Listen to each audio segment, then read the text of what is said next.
Their embrace can last 4 hours. They are the world's largest, up to 16 feet across. Any crab she finds is smothered and subdued with toxic saliva.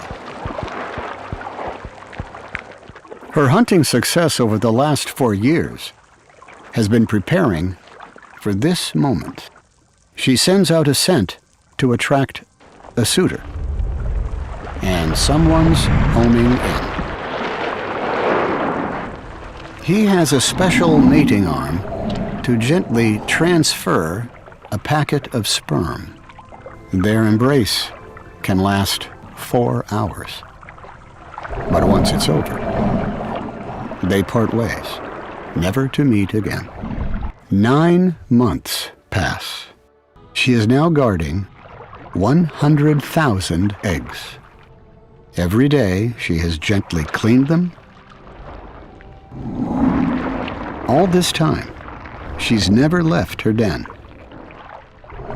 And by now, she has grown very weak.